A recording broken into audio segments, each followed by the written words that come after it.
Oye, Víctor, ahorita se me viene a la mente.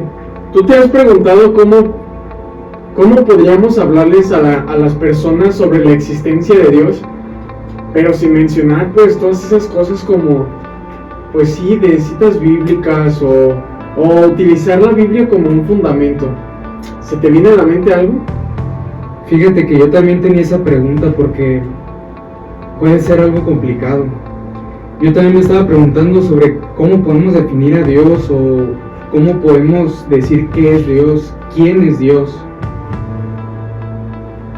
Sí, ya con todas estas preguntas que has planteado, pues se me viene luego a mi mente todos los conocimientos que hemos estado teniendo en el seminario sobre las clases de metafísica. Pero todos estos conocimientos creo que están ahora sí que fundamentados o lo realza una persona, ¿no? Algo así nos habían explicado, pero... miren, yo sé quién nos puede resolver todas estas preguntas que tú se están haciendo.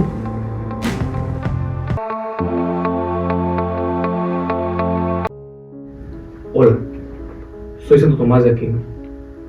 Nací en el año 1223 en el castillo de Roca Seca, cerca de Aquino.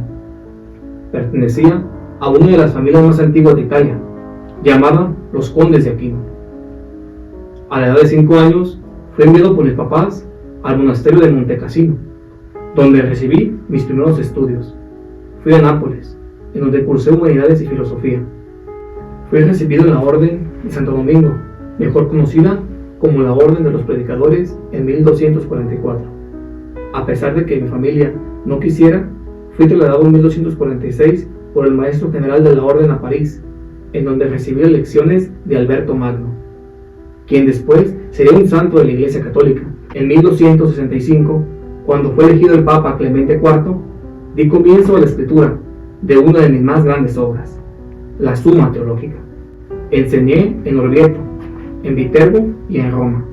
Allí escribí mis comentarios sobre la física de Aristóteles, la ética a Nicomaco y la metafísica en 1272. Abandoné París para irme a Nápoles.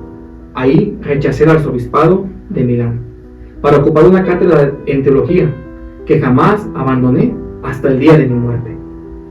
Dejé de escribir en 1273, cuando mis fuerzas y mis pensamientos estaban totalmente envueltos hacia la eternidad. En enero de 1274 me mandó a hablar el Papa Gregorio X para que fuera al Concilio de León. De camino al concilio visité a mi sobrina Francisca de Aquino y ahí mismo caí enfermo. Pedí que me llevaran al monasterio de los cistercienses en Fosanova. Durante un mes aproximadamente viví allí dedicado todavía a algunos de mis apuntes, rezando y enseñando a los monjes que vivían ahí, sintiendo que el final de mi vida estaba por llegar. Pedí que me dieran mis últimos sacramentos y 3 días más tarde, el 7 de marzo de 1274, morí a la edad de 48 años. Mi doctrina filosófica y teológica fue profundamente influenciada por Aristóteles y Alberto Magno. La doctrina de Aristóteles me ayudó a tener base sólida en la lógica, la metafísica y la ética, que integré a la teología cristiana. Alberto Magno, a su vez, fue mi mentor y me introdujo en el estudio de las obras de Aristóteles. Gracias a él, logré combinar las ideas de estos dos grandes intelectuales para desarrollar mi propia síntesis filosófica y teológica, que fue conocida como la escolástica atomista. Mi principal obra es la Suma Teológica. Es una obra fundamental que escribí en el siglo XIII. Es una exposición sistemática sobre la teología cristiana que abarca una amplia gama de temas, desde la existencia de Dios hasta la ética y la moralidad. La obra está estructurada en forma de preguntas y respuestas, siguiendo el método escolástico, y está organizada en 3 partes principales. La primera trata de Dios y su existencia. La segunda, la moralidad humana, y la tercera, Jesucristo y los sacramentos.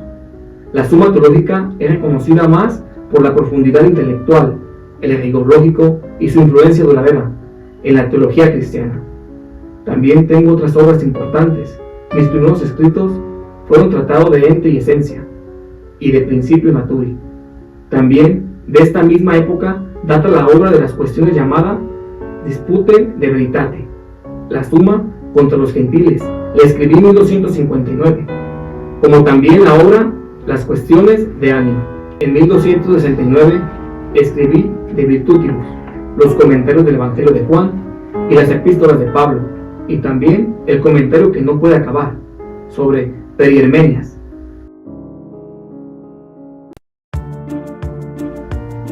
Doctrina filosófica de Santo Tomás de Aquino.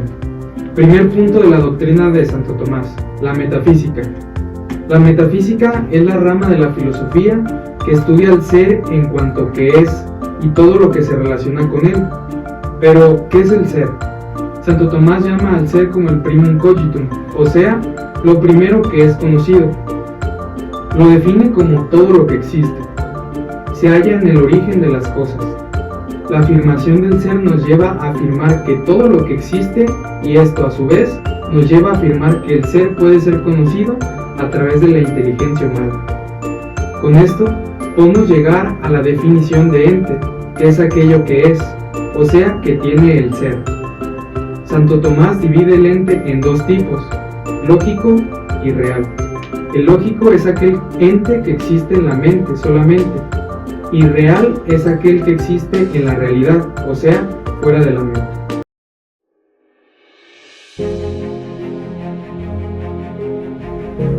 Segundo punto de la doctrina de Santo Tomás, epistemología. Santo Tomás propone una teoría del conocimiento. Él decía que el conocimiento, o sea, la capacidad que el ser humano posee para conocer algo, comenzaba con las facultades sensitivas del hombre y continuaba con sus facultades espirituales.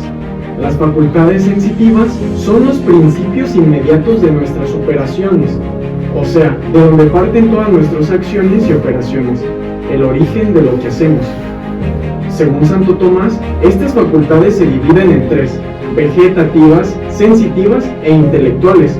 A su vez, Santo Tomás divide la facultad vegetativa y sensitiva como las facultades orgánicas. La facultad del intelecto lo coloca como facultad inorgánica. Las facultades sensitivas son aquellas por las cuales el hombre se pone en contacto con las cosas materiales y sin una facultad espiritual de sobrepasar los datos sensibles externos y de entrar en la esencia de las cosas. Es lo que permite al ser humano leer, por así decirlo, dentro de los seres, descubrir su significado y su trascendencia. Como tercer punto de la doctrina de Santo Tomás, encontramos la teología natural. La teología natural es la rama de la filosofía que estudia el ser supremo o también el ser conocido como Dios. Santo Tomás afirma que Dios es el primero en el orden ontológico, o sea, que es el primero de todos los seres en grado de perfección del ser, ya que Dios posee el máximo grado de ser. Pero Dios no es el primero en el orden genesiológico, o sea, Dios no es el primer ser o ente que conocemos. Santo Tomás decía que para conocer a Dios se le puede conocer por medio de sus efectos.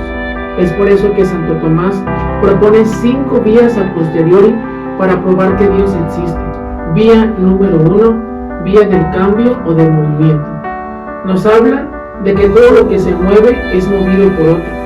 Es necesario admitir un primer motor, primum movens, para no caer en un error de un regreso al infinito que no explicaría nada. Santo Tomás concluye que hay algo que mueve sin que sea movido por algo más.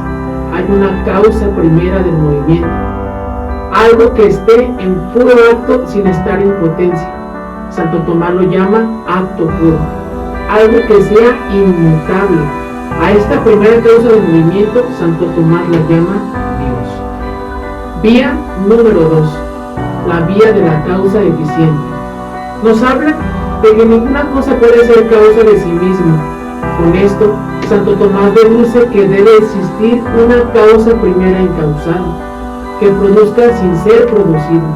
Santo Tomás llama a esta primera causa como Dios.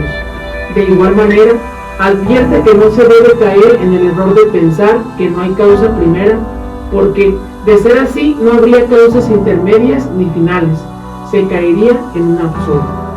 Tercera vía, vía de la contingencia. Nos habla de que lo que es contingente, o sea, lo que existe pero puede estar o no, necesita algo más para existir. No podemos afirmar que hubo un punto en donde había nada y después hay algo, porque lo que no existe no comienza a existir sino por algo ya existente. Todo nos lleva a concluir que no todo es contingente, sino que hay algo que es necesario y que origina que las cosas que sí son contingentes existan. Cuarta vía, vía de los grados de perfección. Nos habla de que si existen distintas cosas con distintos grados de perfecciones, debe existir la perfección suma o suprema perfección. El cómo podemos verificar esto se da en relación a la comunicación que hay entre los trascendentales, belleza, bondad y unidad. Quinta vía, vía de la finalidad. Todas las cosas con inteligencia tienden a un fin y a su perfección. Nos dice Santo Tomás que debe haber un ser inteligente por la que todas las cosas estén ordenadas a un fin.